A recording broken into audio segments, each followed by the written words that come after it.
Good day. My name is Marcia Taylor, and I'm from the St. Croix Seashell Society. And I want to share with you an exciting addition that was made to our museum recently by Dante Trivette.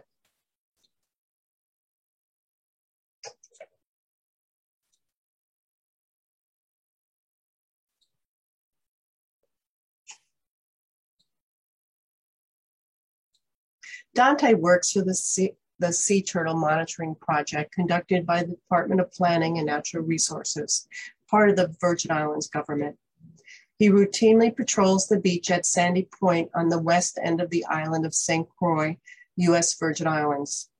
During one of his normal morning turtle checks, he found a beautiful shell called a paper nautilus. It is extremely rare for such a fragile shell to land up here on the sand, unblemished and totally intact.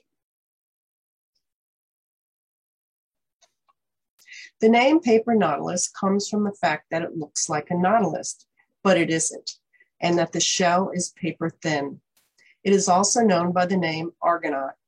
The paper nautilus was originally thought to be a shell scavenged from some unknown marine animal, but due to the research of the self-taught French naturalist, Mrs. Jean Villepreux-Power, in the early 1830s, we now know that is actually an egg casing from the argonaut octopus.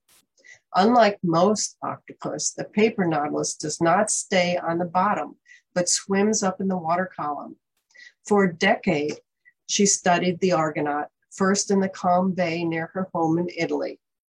She found that she needed to create aquariums to properly study the live argonaut, so she did, and she's accredited as one of the first to create aquariums.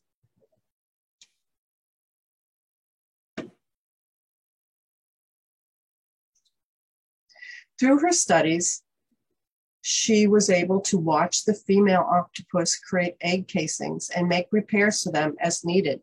She would intentionally damage the shell and, to her amazement, watched as the paper nautilus secreted calcite through its webs in her arms and gently and elegantly made repairs. The female paper nautilus can lay up to 170,000 eggs and carries them safely in the casing until they are ready to hatch. The female begins creating the shell at birth and retains the same shell throughout her lifespan. Each shell's design is unique, creating variations in ripples, thickness, shape, and coloration that is unique to that argonaut. From August to December, the argonauts increase the size of their shells up to 3 times to create enough space for their growing brood. The egg casings also allow the octopus to safely bob through the open ocean by retaining neutral buoyancy through the amount of air she puts into the shell. Argonauts are sexually dimorphic, meaning that the females grow to 12 times the size of males that are about 1 centimeter long. The female is fertilized by the male, who deposits his sperm using a specialized arm. Females are sometimes known to form awkward bobbing chains near the surface, as shown here.